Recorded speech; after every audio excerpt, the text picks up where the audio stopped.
আল্লাহ রাব্বুল আলামিন বলছেন সূরা ফাতাহ, মুহাম্মাদুর রাসূলুল্লাহ,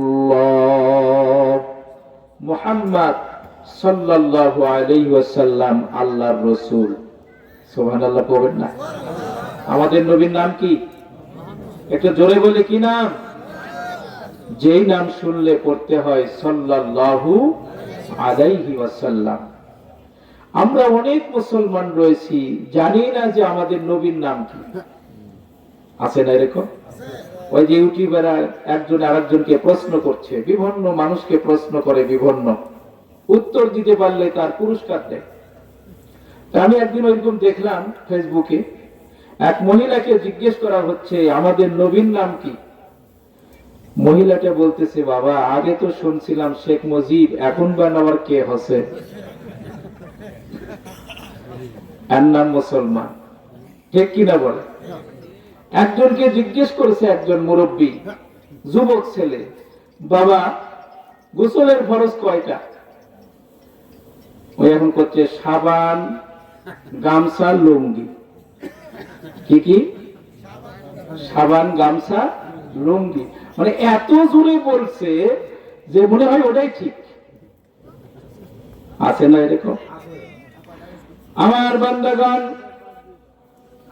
আল্লাহ রাব্বুল আলামিন আমার আপনার নবীর নাম কোরআনুল কারীমে 4 জায়গায় নিয়ে এসেছেন। সুবহানাল্লাহ পড়েন। আমার আপনার নবী, শেষ নবী, আখেরি নবী মুহাম্মদুর রাসূলুল্লাহ সাল্লাল্লাহু আলাইহি ওয়াসাল্লামের নাম কোরআনুল কারীমে মাত্র আল্লাহ তাআলা নিয়ে এসেছেন 4 জায়গায়। অন্য জায়গায় নবীকে যখন ডাকার প্রয়োজন পড়েছে, আল্লাহ ডাক দিয়েছেন ইয়া আইয়ুহাল মুজাম্মিল, হে চাদরাবৃত নবী। ইয়া আইয়ুহাল মুদ্দাসসির, ইয়াসিন বলে নবীকে ডাক দিয়েছেন। আমার আল্লাহর কাছে আমার আপনার নবী এত সম্মানিত, আমার আপনার নবী আল্লাহ রাব্বুল আলামিনের এত প্রিয়, আল্লাহ তাআলা নবীজিকে প্রয়োজন ছাড়া কখনো নাম ধরে ডাক দেন নাই। সুবহানাল্লাহ জোরে কবেন না?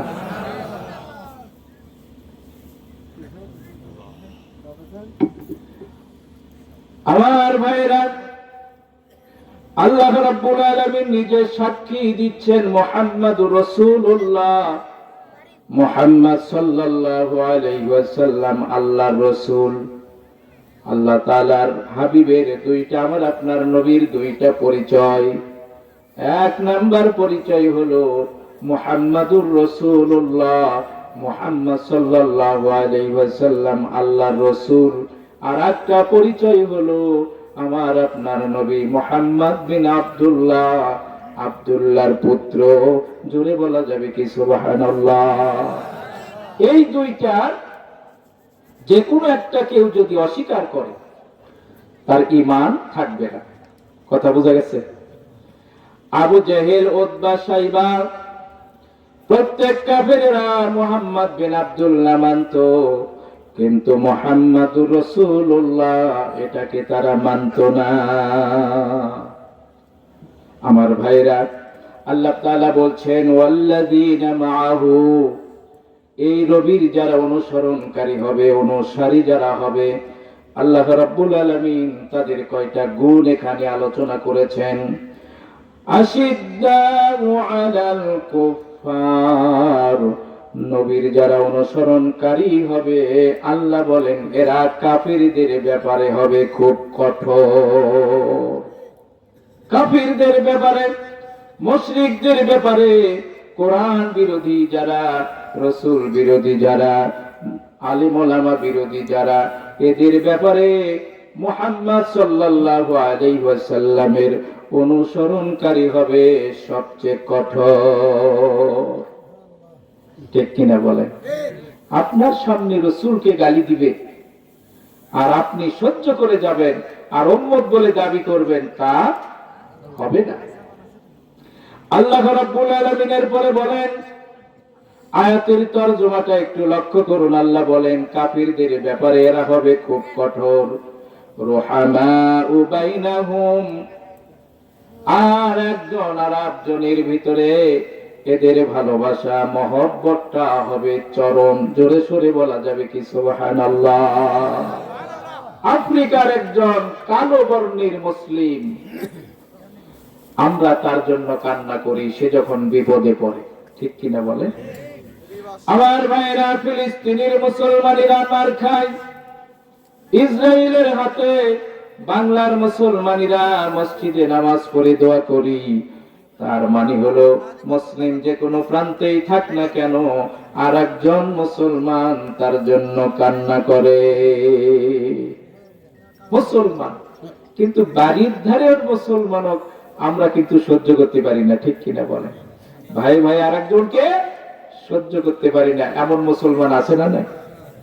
আল্লাহ বলছেন তারাহুম রুকআন সুজদা, নবীজির যারা অনুসরণকারী হবে আপনি তাদেরকে দেখবেন এরা অধিকাংশ সময় রুকুতে এবং সিজদায় থাকবে।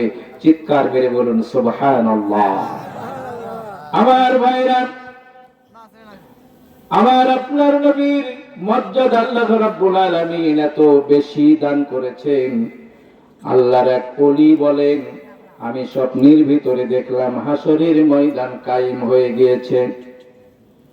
আমি লক্ষ্য করে দেখি হাসরের ময়দান কায়েম হয়ে গেছে। প্রত্যেক নবী রাসূলের উম্মতেরা হাজির। আল্লাহ রাব্বুল আলামিন হাবিব বক্তব্য দিচ্ছেন, সেই মাহফিলের প্রধান বক্তা আমার আপনার নবী বক্তব্য দিচ্ছেন, আমার উম্মত শ্রেষ্ঠ, আমার উম্মত শ্রেষ্ঠ, আমার উম্মত শ্রেষ্ঠ। মুসা কালিমুল্লাহ নামে একজন নবী ছিলেন, যেই নবীর নাম আল্লাহ তাআলা এই কোরআনে সবচেয়ে বেশি নিয়ে এসেছেন। সুবহানাল্লাহ পড়ে। রাগটা ছিল তার খুব বেশি, তেরা বেকা কথাগুলো খুব সহ্য করতে পারতেন না। আল্লাহর নবী যখন বলতেন আমার উম্মতের শ্রেষ্ঠ, মুসা কালিমুল্লাহ দাঁড়িয়ে গেলেন, মুহাম্মদ তোমার ওয়াজ বন্ধ করো, এক কথা তুমি বারবার বলো কেন? আমার আপনার নবী বলছেন আখেরি নবী আমি, আমার উম্মতেরা সকল নবীর উম্মতের চেয়ে শ্রেষ্ঠ হবে। জোরে বলা যাবে কি সুবহানাল্লাহ। প্রত্যেকটি নবীকে হাসরের ময়দানে আল্লাহ তাআলা এরকম একটা সার্টিফিকেট দান করবেন, জান্নাতে যাওয়ার সার্টিফিকেট। নবীরা জান্নাতের সার্টিফিকেট নিয়ে দরজায় গিয়ে লক করবে, জান্নাতের দরজা খুলে দাও। জান্নাতের প্রহরীরা বলবে আপনি কে? মান আনতা, আপনি কে? তিনি বলবেন আমি আদম। ইব্রাহিম খলিলুল্লাহ গিয়ে লক করবেন, মুসা কালিমুল্লাহ গিয়ে লক করবেন, কিন্তু কারো জন্য জান্নাতের দরজা খোলা হবে না। নবীজি বলেন এরপরে আমি যাব, আল্লাহ রাব্বুল আলামিনের জান্নাতের দরজায় ঠোকা মারব। প্রহরীরা বলবে মান আনতা, আপনি কে? আমি বলবো আমি আখেরি নবী মুহাম্মাদুর রাসূলুল্লাহ সাল্লাল্লাহু আলাইহি ওয়াসাল্লাম। জান্নাতের দরজা নবীজি বলেন ইয়াফতাহুল্লাহু লি ইউদখিলুনিহা, আমার জন্য সর্বপ্রথম জান্নাতের দরজা খোলা হবে, আমি নবী জান্নাতে প্রথম প্রবেশ করব। আরো জোরে বলা যাবে না সুবহানাল্লাহ? জান্নাতের দরজা প্রথম কার জন্য খোলা হবে? আমার আপনার নবীর জন্য। আলহামদুলিল্লাহ। ওয়াজ কিছু মুখস্থ করে। সর্বপ্রথম জান্নাতের ভেতরে প্রবেশ করবেন আমার আপনার নবী। হুজুর বলেন শোনো, অন্যান্য নবীদের পূর্বে আমার উম্মতেরা জান্নাতের ভিতরে ঢুকবে। কারা ঢুকবে? হুজুর বলেন মা ফুকারাউল মুমিনিন, আমার উম্মতের ভিতর থেকে যারা গরীব অসহায় মানুষ, কিন্তু তাদের ঈমান এত তাজা, ফজরের নামাজের ঠান্ডা পানি তাদের ঠান্ডা লাগে না, ওযু করে আল্লাহর ঘর মসজিদের দিকে ছুটে চলে যায়। এমন মানুষ আছে না? ফজরের পানির ঠান্ডা ওদের কাছে ঠান্ডা মনে হয় না। কেন মনে হয় না? আল্লাহ সে কথা কোরআনে বলছেন, রিজালুন লা তুলহিহিম তিজারাতুন ওয়ালা বাইউন আন যিকরিল্লাহ। আল্লাহ বলেন, এই পৃথিবীতে আমার বান্দা বান্দির ভিতরে এমন অনেক মানুষ রয়েছে যাদের ব্যবসা বাণিজ্য, ক্রয় বিক্রয় আল্লাহর জিকির থেকে তাদেরকে ফিরে রাখতে পারে না। আছে না এমন মানুষ? দোকান বাজারের ভিতরে ঢুকেছে, আজান হওয়ার সঙ্গে সঙ্গে ব্যবসা বাণিজ্য বন্ধ করে দিয়া নামাজের দিকে ছুটে চলে যায়। আলহামদুলিল্লাহ। আল্লাহ বলেন, জিকির থেকে তাদেরকে বিরত রাখতে পারে না। ইকামিস সালাতি ওয়া ইতাইজ যাকাত, তারা নামাজ কায়েম করে, যাকাত ফরজ হলে যাকাত আদায় করে। আল্লাহ রাব্বুল আলামিন বলেন, এটা তারা কেন করে? ইয়াখাফুনা ইয়াওমা তাতাকাল্লাবু ফীহিল কুলুবু ওয়াল আবসার। এটা তারা এই জন্যই করতে পারে কারণ কিয়ামতের দিনকে তারা ভয় করে, যেদিন মানুষের অন্তর আর দুইটা চক্ষু উল্টে যাবে। নাউজুবিল্লাহ পড়েন। এজন্য ঈমানদারেরা যতই ঠান্ডা হোক না কেন নামাজকে ছাড়ে না, নবীজির সুন্নাতকে তারা ছাড়ে না। হযরতে মুসা কালিমুল্লাহ আমার আপনার নবীকে বললেন, মুহাম্মদ তোমার উম্মত কেমন শ্রেষ্ঠ আমি একটু যাচাই করতে চাই। নবীজি বললেন, আরশের ডান পার্শ্বে আমার উম্মতেরা অবস্থান করছে। সুবহানাল্লাহ বলেন। কিয়ামতের কঠিন দিন উম্মতে মুহাম্মাদীদেরকে আল্লাহ রাব্বুল আলামিন এত সম্মান দান করবেন, আরশের ডান পার্শ্বে আখেরি নবীর উম্মতদেরকে আল্লাহ স্থান করে দিবেন। মুসা কালিমুল্লাহ এবার লক্ষ লক্ষ আমার আপনার নবীর উম্মতের ভিতর থেকে একজনকে দাঁড় করাবেন। যাকে দাঁড় করাবেন তার নাম হবে ইমাম গাজ্জালী রাহমাতুল্লাহ আলাইহি। সুবহানাল্লাহ পড়ে। বহুত বড় একজন দার্শনিক। তার একটা কিতাব রয়েছে ইহইয়াউল উলুমুদ্দিন, মিনহাজুল আবিদিন। এই কিতাবগুলো পড়ে দেখবেন ইমাম গাজ্জালীর জ্ঞান কত বেশি। ইমাম গাজ্জালীকে দাঁড় করায়া মুসা কালিমুল্লাহ প্রশ্ন করবেন, মা ইসমুকা, তোমার নাম কি? হযরত ইমাম গাজ্জালী রাহমাতুল্লাহ আলাইহি সেদিন তার নাম, বাবার নাম, মায়ের নাম, 14 গোষ্ঠীর নাম পর্যন্ত মুসা কালিমুল্লাহর সামনে বলে দিবেন। বলুন সুবহানাল্লাহ। হযরতে মুসা কালিমুল্লাহ বলবেন, লা জবাব, তোমার প্রশ্নের জবাব হয়নি। কেন হয়নি? কয়, তোমাকে প্রশ্ন করা হয়েছিল তোমার নাম কি, তোমার বাবার নাম প্রশ্ন করা হয় নাই। ঠিক কিনা বলেন? হযরত ইমাম গাজ্জালী রাহমাতুল্লাহ আলাইহি বলবেন, ও মুসা কালিমুল্লাহ, আল্লাহ রাব্বুল আলামিন তোমাকে একবার প্রশ্ন করেছিল। আল্লাহ কোরআনে বলছেন সূরা তাহা, ওয়া মা তিলকা বিয়ামিনিকা ইয়া মুসা। আল্লাহ তোমাকে প্রশ্ন করেছিল, মুসা তোমার ডান হাতে কি? আপনি বলেছিলেন আমার ডান হাতে লাঠি, এটা দিয়ে আমি পাতা পারি, এই পাতাগুলো আমি ছাগলদেরকে খাওয়াই, ছাগলেরা আমাকে দুধ দেয়, এই দুধগুলো আমি পরিবার পরিজনদেরকে নিয়ে খাই। ইমাম গাজ্জালী বললেন, মুসা আল্লাহ বলেছিলেন তোমার ডান হাতে কি? উত্তর হওয়া দরকার ছিল ডান হাতে আমার লাঠি, এটা নিয়ে তুমি পাতা পারো, পাতা ছাগলদেরকে খাওয়াও, ছাগল তোমাকে দুধ দেয়, এই দুধ তোমার পরিবার পরিজনদেরকে নিয়ে তুমি খাও। এত কিছু আল্লাহ তোমাকে প্রশ্ন করেন নাই। ঠিক কিনা বলেন? আমাকে প্রশ্ন করেছো তোমার নাম কি, আমি আমার বাবার নাম বলেছি, দাদার নাম বলেছি, প্রশ্নের জবাব হয় নাই। তোমাকে জিজ্ঞেস করা হয়েছিল তোমার ডান হাতে কি, তুমি পাতা পারো, ছাগলকে খাওয়াও, এত কিছু তো আল্লাহ জানতে চান না। আমার ভাইরা, হযরতে মুসা কালিমুল্লাহ বলবেন, ও ইমাম গাজ্জালী, আল্লাহ রাব্বুল আলামিনের সঙ্গে দেখা করার জন্য তুর পাহাড়ে গিয়েছিলাম। আল্লাহ বলেছিলেন লাং তারানি, মুসা তুমি আমাকে দেখতে পাবে না। সে আল্লাহ আমাকে প্রশ্ন করেছেন, আমি মুসা কালিমুল্লাহ এত তাড়াতাড়ি প্রশ্নের জবাব শেষ করতে চাই নাই। প্রশ্ন বাড়াইতে বাড়াইতে আরো যদি কিছু থাকতো আমি সেইটাও বাড়িয়ে দিতাম। ইমাম গাজ্জালি বলেন, মুসা তুমি এমন একজন নবী যেই নবী আল্লাহর সঙ্গে কথা বলেছে। সেই নবী যখন আমাকে প্রশ্ন করেছে, কথাটা আমি সংক্ষিপ্ত করতে চাই নাই, বাড়াইতে বাড়াইতে 14 পুরুষের নাম পর্যন্ত বলে ফেলেছি। 15 পুরুষের নাম যদি আমার জানা থাকতো আমি সেইটাও আজকে মুসাকে শোনায়া দিতাম। জোরে বলা যাবে কি সুবহানাল্লাহ? এগুলো হলো মহব্বত। চিৎকার মেরে বলেন আলহামদুলিল্লাহ। আমার ভাইরা, বলতেছিলাম মুহাম্মাদুর রাসূলুল্লাহ, মুহাম্মদ সাল্লাল্লাহু আলাইহি ওয়াসাল্লাম আল্লাহর রাসূল। আর মুহাম্মদ সাল্লাল্লাহু আলাইহি ওয়াসাল্লামের যারা অনুসরণকারী হবে এদের বৈশিষ্ট্য হলো এরা অধিকাংশ সময় রুকুতে থাকবে, সিজদায় থাকবে। আলহামদুলিল্লাহ। মেরাজের মাস চলছে,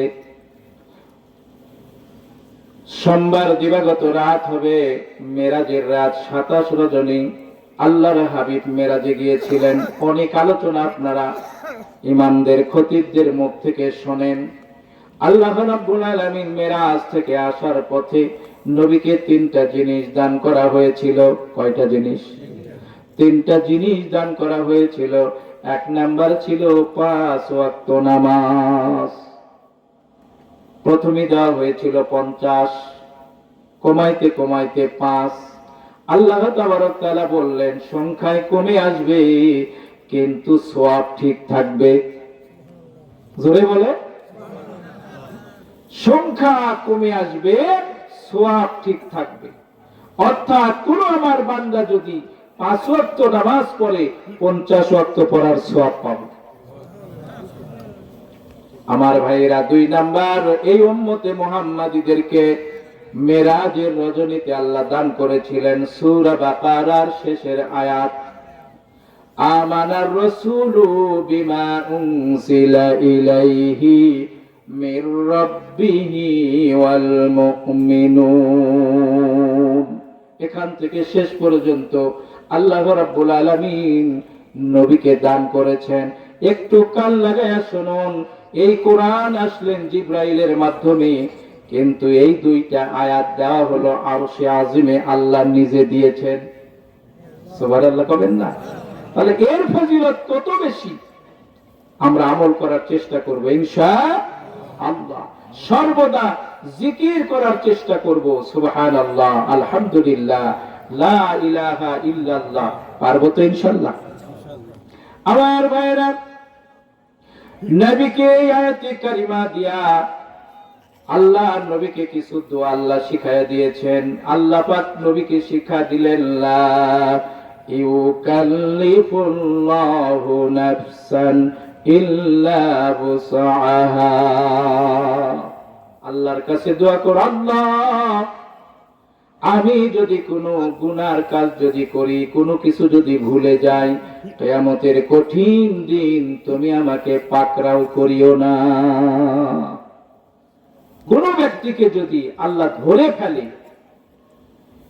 1 গ্লাস পানির জবাব দিয়া তুমি জান্নাতে যাও, হিসাব দিয়া জান্নাতে যাওয়া যাবে?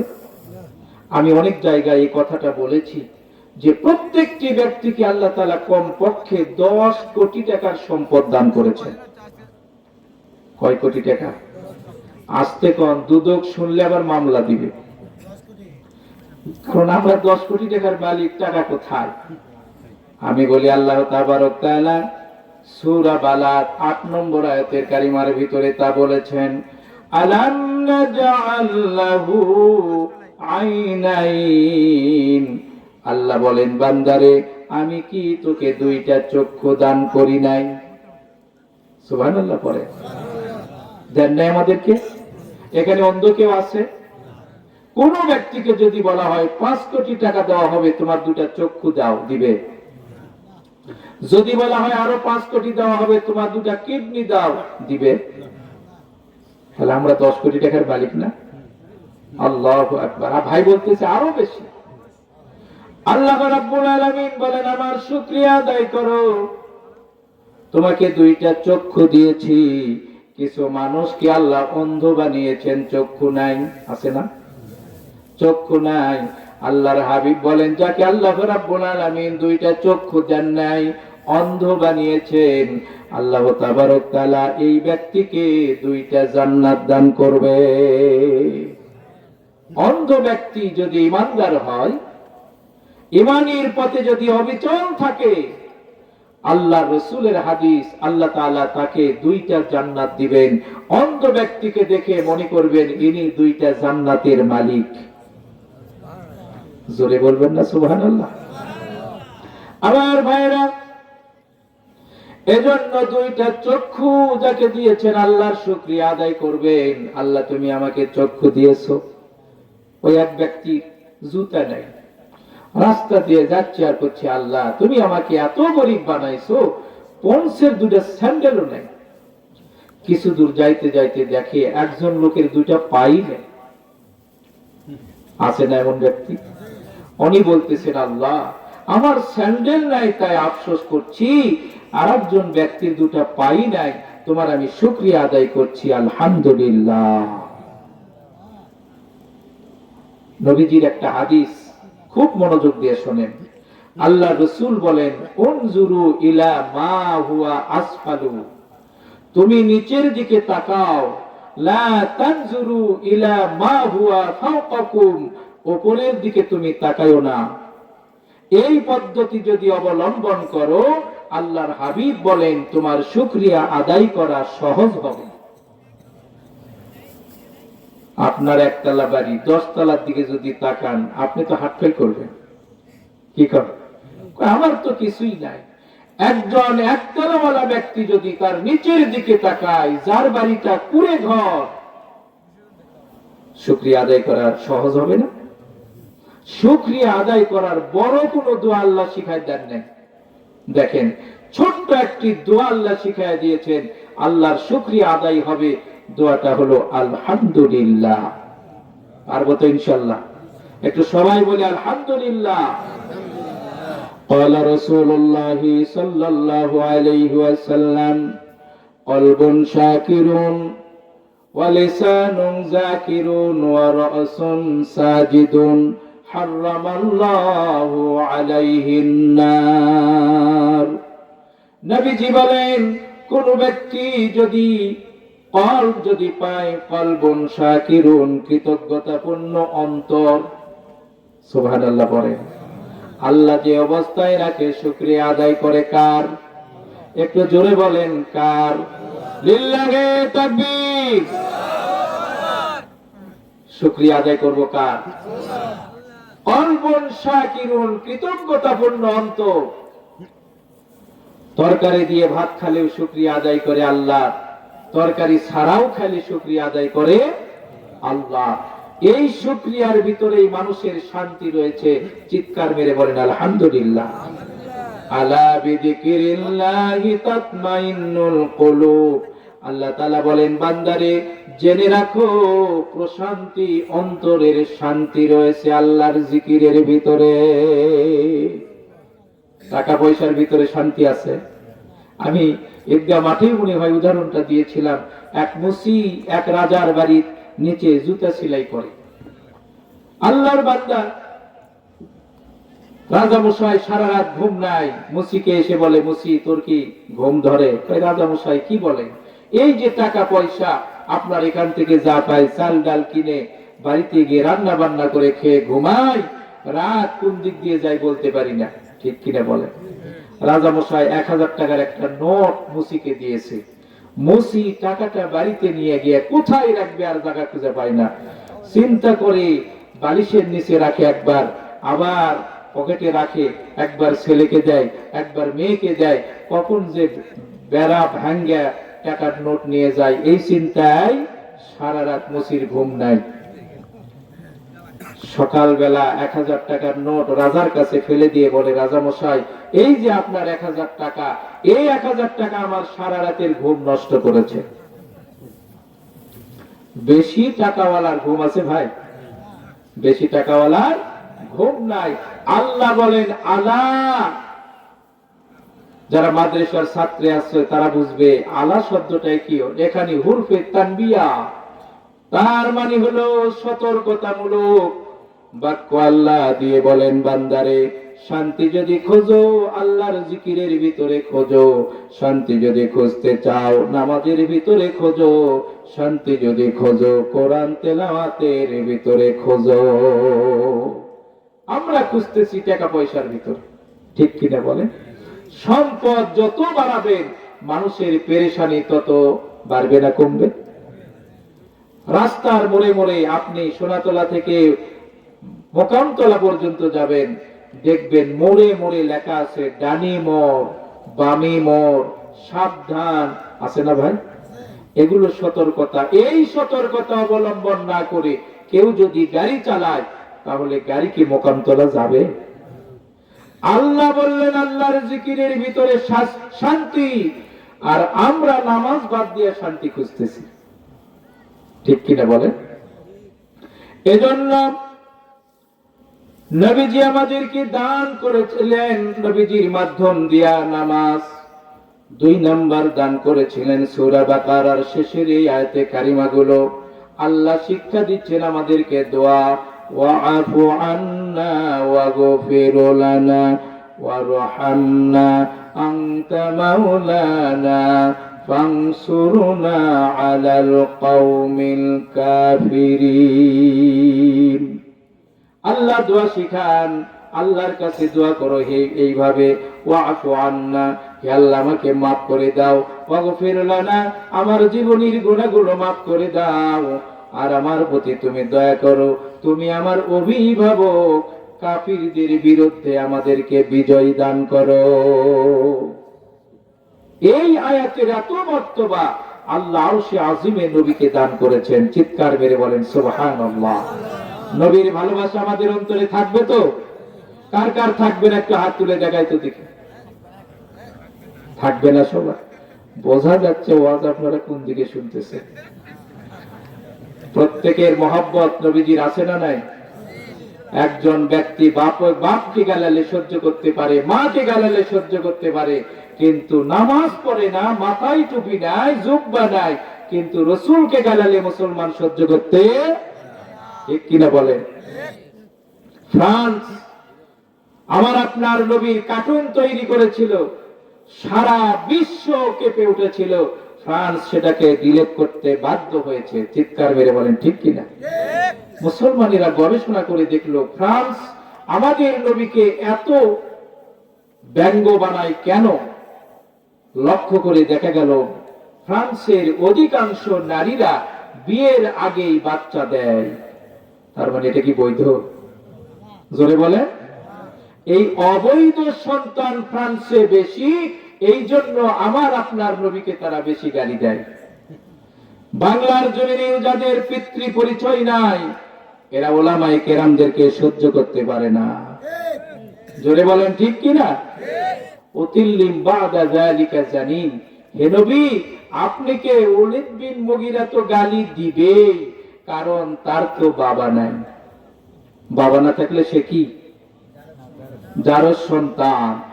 এই আয়াত সূরা কলামের এই আয়াত যখন অবতীর্ণ হলো, ওলীদ বিন মুগীরার মাথা খারাপ। কিরে, আমার তো বাপ জীবিতই, মা জীবিত, আমাকে কোরআন কয়, মুহাম্মদ কয়, আমি বলে জারস, এই পরিচয় কেউ মানবে? মার কাছে গিয়ে বলে, মা আমার বাবা আছে, তারপরে কোরআন মুহাম্মাদের উপরে বলে আমি নাকি জারস সন্তান। মা ডেকে ডেকে বলে, ওলীদ বিন মুগীরা, ও ওলীদ বিন মুগীরা, মুহাম্মদকে আমরা মানি না, কিন্তু মুহাম্মদ কখনো মিথ্যা কথা বলে না। সুবহানাল্লাহ, জুড়ে বলে। ওলীদ বিন মুগীরা বলে, মা ঘটনাটা বলো। সংক্ষেপে বলছি, সেই যুগের মানুষগুলো কোরআনকে মানত না, নবীকে মানত না, আল্লাহর ঘর বাইতুল্লাহ বাইতুল্লাহ হাত দিয়ে তারা কখনো মিথ্যা কথা বলতো না। মাকে নিয়ে গিয়েছেন কাবা ঘরে, দেওয়ালের সঙ্গে হাত লাগায়া ওলীদ বিন মুগীরা বলে, মা এখন তুমি বলো আমার বাবাকে।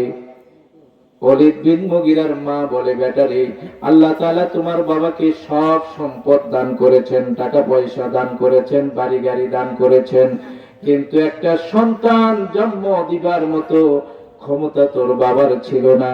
একটা রাখালের সঙ্গে গভীর রজনীতে আমি অবৈধ মিলামিশা করেছিলাম, এই মিলামিশার ফলাফল হলো তুমি ওলীদ বিন মুগীরা। যার সন্তান যারা নবীকে গালাই তারা, যার সন্তান যারা উলামায়ে কেরামকে দেখতে পারে না তারা, ঠিক কিনা বলেন? এজন্য আল্লাহ তাআলা বলছেন মুহাম্মাদুর রাসূলুল্লাহ, মুহাম্মদ সাল্লাল্লাহু আলাইহি সাল্লাম আল্লাহর রাসূল। নবীজির ভালোবাসা মহব্বত ছাড়া কোনো ব্যক্তি আল্লাহর জান্নাতে যেতে পারবে না, ঠিক কিনা বলেন? আমার ভাইরা, আল্লাহর হাবিব বলেন, আমাকে দুইটা নূর আল্লাহ দান করেছেন মেরাজের রজনীতে। এক নাম্বার হলো সূরা বাকারার শেষের আয়াত, দ্বিতীয় নাম্বার হলো সূরাতুল ফাতিহা। সুবহানাল্লাহ বলবেন না? সূরাতুল ফাতিহা আল্লাহ দান করেছেন। হযরত ইমাম মালিক আল্লাহর একজন বিখ্যাত ওলি ছিলেন। তিনি একদিন স্বপ্নের মাধ্যমে আজরাইলকে দেখলেন। আজরাইলের কাজ কি বলেন? জান কবজ করা। স্বপ্নের ভিতরে ইমাম মালিক জিজ্ঞেস করে, আজরাইল, তুমি তো মানুষের জান কবজ করো রে ভাই, তুমি বলো তো দেখি আমি ইমাম মালিক এই দুনিয়াতে আর কতদিন থাকবো? আজরাইল জিজ্ঞেস করে, ইমাম মালিক, কেন তুমি জানতে চাও? ইমাম মালিক বলে, ভাইরে, আমি এই কথাটা এই জন্যই জানতে চাই, কারণ এই মদিনা মুনাওয়ারাকে আমি নবীর কারণে ভালোবাসি। সুবহানাল্লাহ বলেন। নবীর কারণে আমি মহব্বত করি, নবীর কারণে আমি ভালোবাসি।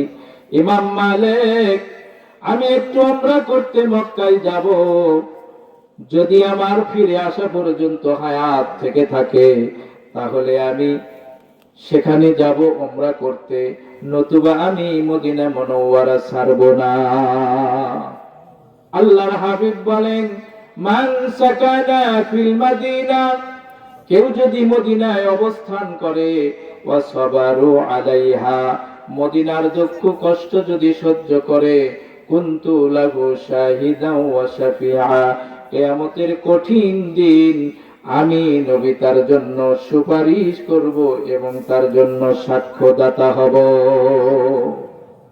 হাজী সাহেবেরা হজে গিয়া উমরায় গিয়া সব কাজগুলো মক্কায় করে, তারপরে মদিনায় না গেলে তাদের প্রাণ ছটফট করে, ঠিক কিনা বলেন? নবীজির মহব্বত। এজন্য একটা আমল আমি দিয়ে যাই, নবীকে যদি স্বপ্নেই দেখতে চান, একটা আমল বেশি বেশি করবেন, সেটি হলো দরুদের আমল। সুবহানাল্লাহ পড়েন। কিসের আমল ভাই? দরুদের আমল। ছোট্ট দরুদ, সাল্লাল্লাহু আলাইহি ওয়াসাল্লাম, সাল্লাল্লাহু আলাইহি ওয়াসাল্লাম। নবীজি তার পাক জবানি বলেন, কোন আল্লাহর আমার উম্মত যদি পৃথিবীর যে কোনো জায়গায় বসে দরুদ পড়ে, সাইয়াহুনা ইউবাল্লিগুনা বিসসালাম, একদল ফেরেশতা আল্লাহ নিযুক্ত করে রেখে দিয়েছেন। এই ফেরেশতাদের শুধু কাজ হলো আমার উম্মতের সালামটুকু, দরুদটুকু আমার রওজায় পৌঁছিয়ে দেওয়া। নবীজি বলেন, একবার যে দরুদ পড়লো, আল্লাহ তার 10টা গুনাহ মাফ করলো, 10টা সম্মান বেড়ে দিল, 10টা মর্যাদা তার বেড়ে গেল। চিৎকার মেরে বলেন আলহামদুলিল্লাহ। পারবো তো ইনশাআল্লাহ? আমি কিছু আমলের কথা বলছি আমার মা বোনেরা। আল্লাহ তাআলা বলছেন, ইমাম মালিক জানতে চায়, আজরাইল, কতদিন পর্যন্ত আমি আর এই পৃথিবীতে বেঁচে থাকবো, তুমি একটু আমাকে বলো। আমার ভাইরা, ইমাম মালিক কয়টা আঙ্গুল? জোরে বলেন। 5টা আঙ্গুল তাকে দেখাইয়া দিলেন। হযরতে ইমাম মালিকের ঘুম ভেঙে গেল, কান্না শুরু করে দিলেন। আজরাইলকে জানতে চেয়েছিলাম, আজরাইল কতদিন আর আমি এই পৃথিবীতে বাঁচবো, তুমি আমাকে একটু বলে দাও। 5টা আঙ্গুলি তুললেন। 5টা আঙ্গুলি তুলে তিনি আমাকে কি বুঝাইলেন আমি তো বুঝলাম না। 5টা আঙ্গুলি তুলে তিনি আমাকে কি 5 দিন বুঝালেন, 5 ঘন্টা বুঝালেন, না তিনি 5 মাস না 5 বছর বুঝালেন, আমি তো কিছুই বুঝলাম না। সেই যুগের স্বপ্নের ব্যাখ্যা জানতেন সিরহিন্দ রহমাতুল্লাহ আলাইহির কাছে একজন গোলামকে পাঠিয়ে দিলেন, গোলাম যা লক্ষ্য করে নামটা না বলে তুমি তাকে জিজ্ঞেস করো, গত রজনীতে আমি এরকম একটা স্বপ্ন দেখেছি। সিরহিন্দ রহমাতুল্লাহ আলাইহি স্বপ্নের খুব ভালো ব্যাখ্যা জানতেন। সুবহানাল্লাহ পড়েন। স্বপ্নের ব্যাখ্যা, অনেক সময় আমরা স্বপ্ন দেখি, স্বপ্ন খারাপ দেখি, কিন্তু স্বপ্নের ব্যাখ্যা হয় অনেক সময় ভালো, ঠিক কিনা বলেন? আল্লাহর হাবিব শিক্ষা দিয়েছেন, তুমি যদি খারাপ স্বপ্ন দেখো তাহলে বাম দিকে 3 বার থুতু ফেলে তোমার পার্শ্ব পরিবর্তন করো, এই খারাপ স্বপ্ন থেকে আল্লাহ তোমাকে হেফাজত করবে। বাদশাহ হারুনের স্ত্রী জুবাইদা, কি নাম? জুবাইদা একদিন স্বপ্ন দেখলেন যে তিনি রাস্তার মোড়ে শুয়ে আছে, লোকেরা তার সঙ্গে জেনা করে করে আনন্দ করে করে চলে যাচ্ছে। অনেক তৎকালীন সময়ে যিনি স্বপ্নের ভালো ব্যাখ্যা জানতেন তার কাছে তার দাসীকে পাঠিয়ে দিলেন, দাসী আমার নাম বলো না, স্বপ্নের ব্যাখ্যা খুব মনে হয় খারাপ হবে, গিয়ে তোমার নিজের কথাটাই বলো যে আমি গত রজনীতে স্বপ্নে দেখেছি রাস্তায় শুয়ে আছি, লোকেরা জেনা করে আনন্দ করে করে যাচ্ছে, হুজুর স্বপ্নের ব্যাখ্যাটা কি হবে? হুজুর বলে যে তুমি কার দাসী? বলে আমি জুবাইদার দাসী। বলে জুবাইদার দাসী এই স্বপ্ন দেখতে পারে না, দেখলে এই স্বপ্নটা জুবাইদা দেখতে পারে। সুবহানাল্লাহ কবেন না? তার মানে স্বপ্নের ব্যাখ্যাটা ভালো হবে।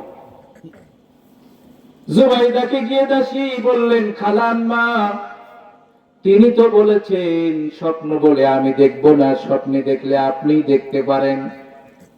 জুবাইদা বললেন, যা যা, স্বপ্নের ব্যাখ্যা মনে হয় ভালো হবে, আমার নামটা বলে দিও। এবার হুজুরের কাছে এসে বললেন, হুজুর বলল শুনে রাখো, জুবাইদা মৃত্যুর পূর্বে এমন একটা ভালো কাজ সমাজে করে যাবে যার দ্বারাতে পথিকেরা উপকৃত হবে, আনন্দ লাভ করবে। জোরে বলা যাবে কি সুবহানাল্লাহ? জুবাইদা তার মৃত্যুর পূর্বে ভারতে নহরে জুবাইদা খাল খনন করে গিয়েছেন, আজও এখান থেকে পথিক সহ কৃষকেরা পানি খেয়ে পানি পেয়ে উপকৃত হয়। বুঝাতে চাচ্ছিলাম যে খারাপ স্বপ্ন দেখলেই যে তার ব্যাখ্যা খারাপ হবে তা নয়। বোঝা গেছে? আমার ভাইয়েরা, ইমাম মালিক পাঠায়া দিলেন সিরহিন্দ রহমাতুল্লাহ আলাইহির কাছে। সিরহিন্দ রহমাতুল্লাহ আলাইহিকে যখন পাঠায়া দিয়েছেন, গোলাম যখন তার নামটা বলে না, সিরহিন্দ রহমাতুল্লাহ আলাইহি বললেন, শোনো, কে এই স্বপ্নটা দেখেছে? তুমি তার নাম না বললেও আমি তার নামটা জানি। সুবহানাল্লাহ কবেন না? আমি তার নামটা জানি। এত সুন্দর স্বপ্ন এই জামানার সবচেয়ে একজন আল্লাহর ওলি হযরতে মালিক রাহমাতুল্লাহ আলাইহি দেখতে পারে।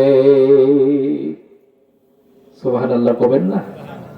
আমার ভাইরা, স্বপ্নের ব্যাখ্যাটা ছিল ইমাম মালিক রাহমাতুল্লাহ আলাইহিকে আজরাইল 5টা আঙ্গুলি তুলে ধরে 5টা জিনিস বুঝাইয়া দিয়েছেন। আলহামদুলিল্লাহ। 1 নাম্বার হলো এই পৃথিবীর 5টা বিষয়ের জ্ঞান পৃথিবীর কেউ জানে না, শুধুমাত্র জানেন তিনি, যিনি হলেন মহান আল্লাহ রাব্বুল আলামিন। কে জানে? কয়টা জ্ঞান? কারো নাই, পৃথিবীর কারো কাছে নাই। এই 5টা জ্ঞানীর, এই 5টা বিষয়ের জ্ঞান আল্লাহ রাব্বুল আলামিন কাউকে দেন নাই, নিজের কাছে রেখে দিয়েছেন। 1 নাম্বার হলো ইন্নাল্লাহা ইনদাহু ইলমুস সাআ, কিয়ামত কখন হবে এই জ্ঞান আল্লাহ ছাড়া আর কেউ জানে না। কিয়ামতের জ্ঞান কার কাছে? মৃত্যুর জ্ঞান কার কাছে? আমার মৃত্যু কখন হবে জানি। কয়েকদিন আগে আমাদের এক মুসল্লি মারা গেলেন। তার বড় সন্তানের বয়স হলো 3 বছর, দ্বিতীয় সন্তানের বয়স হলো 1.5 বছর। ছেলেটি মাঝে মাঝে আমার এখানে এসে মসজিদে এসে নামাজ পড়তেন। খুব মোটা ছিল, হঠাৎ করে এই ঘাড়ের রগ ছিঁড়ে গিয়ে দুনিয়া থেকে বিদায় নিয়েছেন। মৃত্যুর গুরু গ্যারান্টি আছে? এজন্য আমি বলি ভাই, আল্লাহর একজন ওলি তিনি চিন্তা করলেন, আল্লাহর এক বান্দা চিন্তা করলেন, আমি একই প্রশ্ন সকলকে করব, এই এক প্রশ্নের যে উত্তর তারা বিভিন্ন ভাবে দিবে, আমি আমার জীবনটা সেভাবে করব। একজনকে জিজ্ঞেস করলেন, আগামী কাল আপনার মৃত্যু হবে, আপনি একথা জানলে কি করবেন? উনি বললেন, আগামী কাল আমার মৃত্যু, এটা যদি জানতে পারি আমি মসজিদে গিয়ে সেজদায় পড়ে থাকবো। আর একজনকে বললেন, আগামী কাল আপনার মৃত্যু, একথা যদি আপনি জানেন কি করবেন? বলে, আগামী কাল আমার মৃত্যু, একথা যদি জানতে পারি আমার সম্পদ সব আল্লাহর রাস্তায় দান করে দিব। এক বুজুর্গকে বললেন, আল্লাহর বুজুর্গ, আগামী কাল আপনার মৃত্যু, একথা যদি আপনি জানেন তাহলে আপনি কি করবেন? আল্লাহর বুজুর্গ বলল, আমার আমলের ভিতরে আমি কোনো পরিবর্তনই করব না। লোকটি আশ্চর্য হয়ে গেলেন, আগামী কাল আপনার মৃত্যু, এইটা জানার পরেও আপনার আমলের ভিতরে কোনো পরিবর্তন করবেন না, কারণ কি?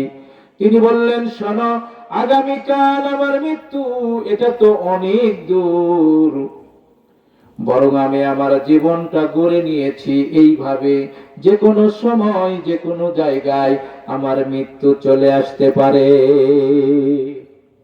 ঠিক কিনা বলেন? আমার ভাইরা, মুরব্বী সুবহানাল্লাহ বলে ফেলেছেন।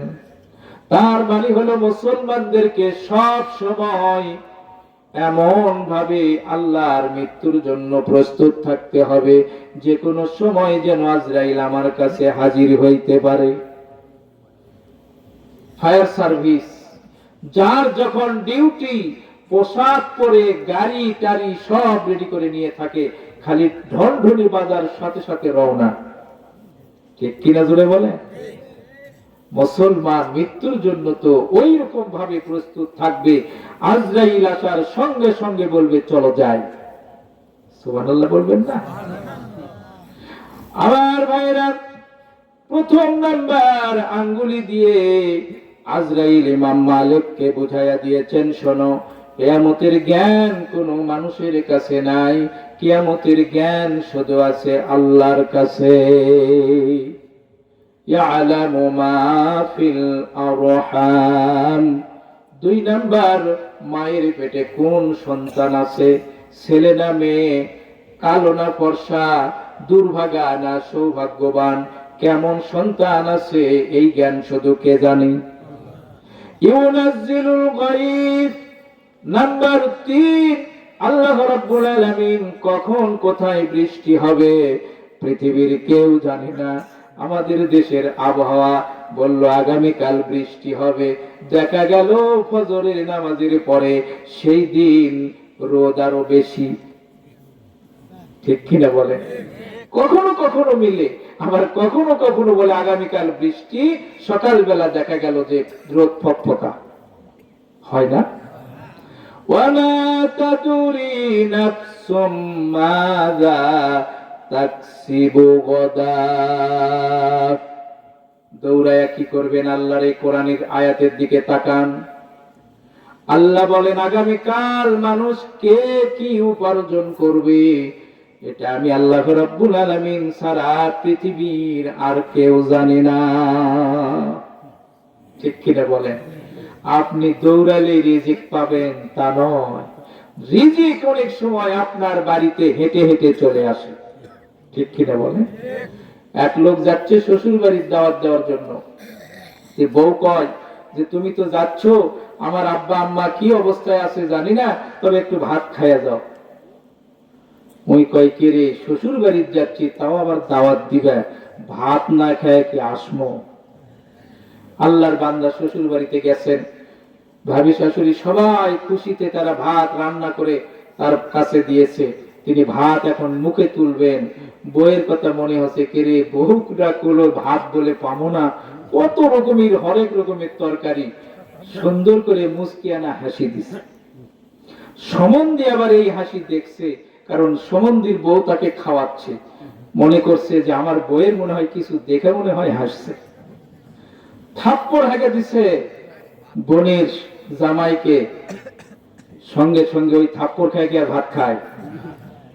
বাড়ি চলে আসতেছে, বউ জিজ্ঞেস করে কই ভাত, কই ভাত খাইছো? আরে ভাত খাইনি, চর খাইছি। কি বলেন? এর নাম হলো রিজিক। এর নাম কি? রিজিক। আল্লাহু আকবার। আল্লাহর এক বান্দা মসজিদের খতিবের মুখে ওয়াজ শুনেছেন যে আল্লাহ তাআলা রিজিক যাকে খাওয়ায় তাকে অমনি ভাবেই খাওয়ায়। এই কথাটা শুনে ওই লোকটা, যুবকটা চিন্তা করছে, আল্লাহ কেমনে খাওয়ায় আমি একটু দেখব। ও আর কিচ্ছু খাই না, বাড়িতে না খেয়ে পড়ে আছে। মা খুব পেরেশান হয়ে গেছে, সোল না খেলে মা খাইতে পারে। ছেলেটার চিন্তা হলো যে আল্লাহ কেমনে খাওয়ায় আমি একটু দেখব। ও যখন মায়ের অত্যাচার সহ্য করতে না পেরে বাড়ির পাশে বড় একটা গাছ, সেই গাছের উপরে গিয়ে বসে আছে, আল্লাহ কেমনি খাওয়াই দেখবি। গ্রামের মাতব্বরের কাছে গিয়ে বলে, মাতব্বর আমার ছেলে তো খাই না, একটা বুদ্ধি শিখা দাও। মাতব্বর বুদ্ধি শিখা দিল, শোনো, সুন্দর করে কোরমা পোলা রান্না করে ওই গাছের নিচে রেখে আসো, আমরা যখন কেউ থাকবো না, ওর পেটত যখন চোঁচু করে খিদা লাগবে, তখন ওই গাছ থেকে নেমে এসে খাইয়া দেয়, এমনি আবার উপরে উঠে দেবে। আল্লাহর বান্দা গাছের উপরে মা জননী সুন্দর করে রান্না করে গাছের নিচে রেখে দিয়েছেন। গভীর রাত কয়েকজন চোর চুরি করে তাদের মাল সামানাগুলো গাছের নিচে এসে প্রত্যেক দিন সেখানে বন্টন করে নেন। সেদিন একটু মালামালগুলো বেশি পাইছে, বন্টন করার পরে দেখে সুন্দর করে খাবার দেখা যায়। কোরমা পোলা কোথা থেকে আসলো এই গাছের নিচে? কোরমা পোলা দেখে ওদের সন্দেহ যে অবশ্যই একজন লোক আছে। তাছাড়া এখানে কোরমা পোলা কেমনি থাকবে? ওপরের দিকে তাকে দেখে বল্টু ঝুলতেছে, বল্টুকে টানানছে, টেনে আনার পরে কয়, কে রে, এই যে খাবারে বিষ দিয়া তুই উপরে আসিস, আমরা এই খাবারগুলো খাবো, আমরা মারা যাব, আর আমাদের এই সম্পদ গুলো নিয়ে তুই বাড়িতে যাব, এই তো তোর বুদ্ধি। কয়, না ভাই, আমি তো আসলে তা জানি না। কয়, তা জানিস না? মানে স্যান্ডেল খোর। পিঠত যখন মারা শুরু হয়েছে তখন কছে, এই আগে তুই খা। কি কয়? তুই আগে খা, বিষ যদি থাকে তাহলে তুই আগে মর। আল্লাহর বান্দা এই খাবার গুলো খায় আর মনে মনে চিন্তা করে আর চিৎকার মেরে মরে বলে, ভাই রে, কোন মানুষ যদি খাইতে না চায়, আল্লাহ তাআলা তাকে জুতা পিটায়া খাওয়ায়। ঠিক কিনা জোরে বলেন? দেখবেন অনেক মানুষ মৃত্যুর পূর্বে 5 দিন 10 দিন পর্যন্ত আর কিছু খাইতে পারে না, তার আহার বন্ধ। আছে না এমন মানুষ? তার মানে এই ব্যক্তিটার রিজিক আল্লাহ তাআলা নির্ধারণ করে দিয়েছিলেন, কিন্তু আল্লাহর বান্দা খাইতে খাইতে বেশি খেয়ে ফেলেছে, মৃত্যুর পূর্বে তার রিজিক বন্ধ। আল্লাহ রাব্বুল আলামিন বলেন, বান্দারে, আগামীকাল তুমি কি রোজগার করবে তুমি তো জানো না, এই জ্ঞানটা কার আছে? আল্লাহ বলেন 5 নম্বর, ওয়া মা তাদরি নাফসুম বিআইয়ি আরদিন তামুত। কখন কোন জায়গায় কার মৃত্যু হবে পৃথিবীর কেউ জানে না, যিনি জানেন তিনি কে। এই কথাটা মুসলমানেরা নিজের চোখে দেখে, হিন্দুরা দেখে, বৌদ্ধরা দেখে, খ্রিস্টানিরা দেখে। কত ভালো মানুষ সকালবেলা অফিসে যাইতেছেন, অ্যাক্সিডেন্ট করে দুনিয়া থেকে বিদায় নিয়ে চলে যায়, আছে না নাই? কত মৃত্যু আমরা দেখলাম, কিন্তু সেই মৃত্যুর জন্য আমরা কেউ সংশোধন হলাম না, ঠিক কিনা বলেন? আমার ভাইরা, আর কিছুক্ষণ একটু বিরক্ত হচ্ছেন, শেষ করে দিব। আমার ভাইরা, বলতেছিলাম মেরাজে তিনটা জিনিস আল্লাহ আমাদেরকে দান করেছেন, মনে আছে? কয়টা জিনিস? তিনটা জিনিস দান করেছেন। এক নাম্বার ছিল নামাজ, দুই নাম্বার ছিল সূরা বাকারার শেষের 2 আয়াত, তিন নাম্বার ছিল আল্লাহর পক্ষ থেকে ঘোষণা, আমাকে আপনাকে দেওয়া হয়েছে কোন ব্যক্তি যদি শিরক না করে, আল্লাহকে আল্লাহর সঙ্গে কাউকে অংশীদার স্থাপন না করে, আল্লাহ রাব্বুল আলামিন অঙ্গীকার করেছেন আল্লাহ তাআলা তাকে মাফ করে দিবে। কিন্তু শিরকের গুনাহ মাফ হবে না, শিরকের গুনাহ মাফ হবে না। শিরক কেমনে করি একটু সংক্ষেপে বলি। আমাদের সমাজে বহুল আলোচিত কথা, মা বোনেরা যারা রয়েছেন শোনেন, কয় আল্লাহও লাগে হিল্লাও লাগে, কয় না? আল্লাহও লাগে হিল্লাও লাগে, তার মানে আল্লাহ একাই পারে না, ওর সঙ্গে কাউকে সহযোগী লাগে। নাউজুবিল্লাহ বলবেন না? মাজারে গিয়ে অনেকে সেজদায় পড়ে কাঁদে, বাবা শাহজালাল, বাবা বলখি, তুমি আমাকে দাও। দেওয়ার কোনো ক্ষমতা আছে? অনেক তো আল্লাহর কাছে চেয়ে চেয়ে আল্লাহর ওলি হয়েছে।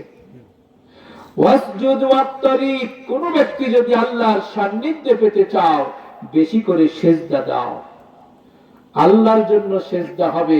নবীজিকে একজন ব্যক্তি জিজ্ঞেস করলেন, ইয়া রাসূলুল্লাহ, আমরা কি আপনাকে সেজদা করব না?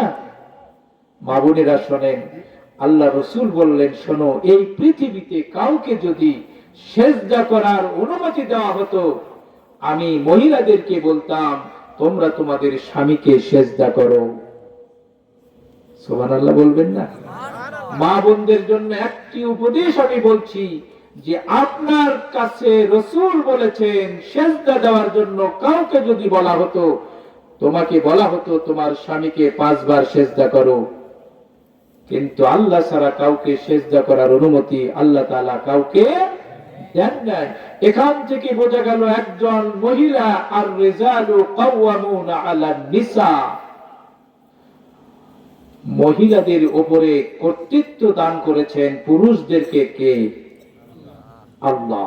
সুতরাং বাড়ির গার্ডিয়ান, বাড়ির একজন মুরব্বী, বাড়ি যিনি পরিচালনা করবেন তিনি হবেন বাড়ির পুরুষ। মহিলা তার নেতৃত্বে চলাচল করবে, এ অধিকার কে দিয়েছেন? আল্লাহ। এখান থেকে সোনা চলা একজন মহিলা যেতে পারবে, রাতে যেতে পারবে, একজন পুরুষ চলে যাবে। এজন্য কিন্তু আমি অনেক জায়গায় এ কথাটা বলি, আজকে আমাদের মায়েরা অনেক এরকম হয়েছেন, আমার স্বামী একটা গাধা, আমার স্বামী একটা ছাগল, যা কই তাই শোনে। আমি বলি, আপনি যদি স্বামীকে ছাগল বানান, তাহলে আপনি যে ছাগলের বউ হলেন, ঠিক কিনা বলেন? আপনি যদি আপনার স্বামীকে রাজা বানান, তাহলে আপনি হবেন ওই বাড়ির রানী। সুবহানাল্লাহ পড়ুন। আমার বন্ধুগণ, এজন্য শিরকের গুনাহ আল্লাহ তাআলা মাফ করবেন না। নৌকা চলছে নদীতে, ঝড় উঠেছে, ডাকে কার? আরো জোরে বলেন, আল্লাহ বাসা, সূরা ইয়াসিন, রহমান, সুবহানাল্লাহ, আলহামদুলিল্লাহ, যার যা জানা আছে সব দোয়া শেষ। নৌকা যখন ভিড়ে তীরে এসে লাগলো, লাফ দিয়ে একজন নেমে কয়, বাপ রে, মাঝি যদি দক্ষ না হলো নি, আজকে আমরা কেউ বাঁচব না। আল্লাহ বলে, বান্দারে, নৌকা যখন নদীর গর্ভে তখন তুমি ডাকলে আমাকে, আর যখন তুমি নামো তখন কও মাঝি বাঁচালো। এই ধরনের গুনাহ, শিরকের গুনাহ আল্লাহ তাআলা কখনো মাফ করবেন না।